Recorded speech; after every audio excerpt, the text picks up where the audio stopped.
Untuk menjawab pertanyaan, apakah saya mengubah pemikiran saya sebagai akibat dari apa yang telah saya pelajari?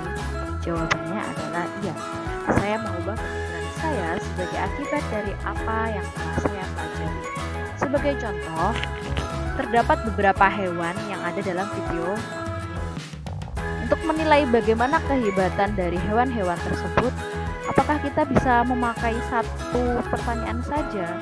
Misalkan, apakah kalian bisa berenang? Tentu saja pertanyaan ini tidak adil bagi hewan-hewan selain ikan, karena jelas yang bisa berenang hanyalah ikan.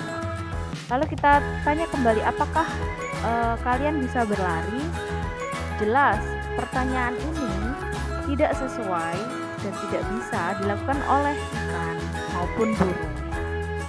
Sehingga yang paling menggambarkan bagaimana menilai kehebatan dari masing-masing hewan tersebut adalah dengan pembelajaran berdiferensiasi.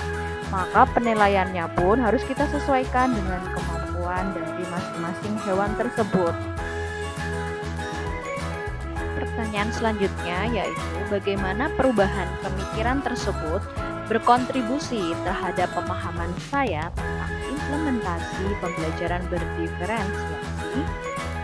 Yang jelas, perubahan pemikiran tersebut membuat saya berpikir bahwa dalam pengajaran yang tadinya itu murid harus mengikuti bagaimana cara saya mengajar, metode yang saya pilih, murid harus bisa memahami saya, maka sekarang saya berubah bahwa pembelajaran yang harus saya berikan kepada murid yaitu pembelajaran yang benar-benar berpihak kepada murid tersebut. Bagaimana kebutuhan mereka, bagaimana kesiapan belajar mereka, bagaimana minat mereka, dan bagaimana profil belajar murid benar-benar harus saya pelajari, kemudian saya program dan saya buat strategi pembelajarannya, kemudian saya terapkan sesuai dengan kebutuhan masing-masing murid. Jadi yang tadinya murid harus mengikuti saya rubah bagaimana murid bisa saya penuhi kebutuhannya dengan pembelajaran berdiferensiasi. Pertanyaan yang ketiga yaitu bagaimana saya dapat bersikap positif walaupun banyak tantangan dalam penerapan pembelajaran berdiferensiasi ini. Menerapkan pembelajaran berdiferensiasi memang bisa menjadi tantangan, tetapi dengan sikap positif saya dapat menghadapinya dengan lebih baik. Kegiatan positifnya yaitu saya awali dengan selalu fokus pada tujuan utama, yaitu memberikan pendidikan yang terbaik bagi semua murid. Mengingat bahwa setiap tantangan adalah peluang untuk belajar dan berkembang, baik saya maupun murid. Membuat rencana yang terarah serta jangan ragu untuk mencari dukungan dari komunitas pendidikan. Selain itu, evaluasi diri harus senantiasa saya lakukan secara berkala terhadap pencapaian kecil yang telah saya capai. Menjaga keseimbangan emosional juga perlu dilakukan agar saya dapat mengatasi tantangan ini dengan lebih mudah dan tetap memberikan pembelajaran yang bermakna bagi saya pribadi dan pada murid khususnya. Pembelajaran berdiferensiasi merupakan pembelajaran yang menyesuaikan metode, konten, dan proses pembelajaran untuk memenuhi kebutuhan belajar murid yang unik.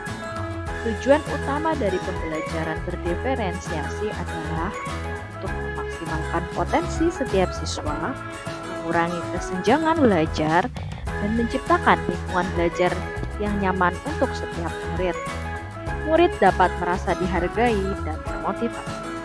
Pembelajaran ini menekankan pentingnya mengenali dan menghargai keberagaman, serta berupaya untuk memberikan pengalaman belajar yang lebih personal dan bermakna. Implementasi pembelajaran berdiferensiasi di kelas dapat dilakukan dengan yang pertama, yaitu guru harus mengenal karakteristik setiap murid dan merancang aktivitas yang memungkinkan semua murid dapat terlibat secara aktif dan bermakna. Dengan demikian, pembelajaran berdiferensiasi dapat menciptakan lingkungan belajar yang mengakomodasi semua potensi. Jelaskan bagaimana pembelajaran berdiferensiasi dapat memenuhi kebutuhan belajar murid dan membantu mencapai hasil belajar yang optimal. Jelaskan pula bagaimana Anda melihat kaitan antara materi dalam modul ini dengan modul lain di program pendidikan guru penggerak. Penilaian autentik membuat guru memahami kebutuhan dan kemajuan individu murid, sementara pengembangan kurikulum dapat memungkinkan penyusunan materi yang lebih responsif terhadap kebutuhan belajar yang beragam. Dengan demikian, guru harus senantiasa juga mengupgrade keilmuan dalam menerapkan berbagai metode yang menarik bagi murid. Selanjutnya, kaitan modul ini dengan modul lain di PGP ini sangat berkesinambungan. Tidak ada satupun konsep yang saling bertentangan antara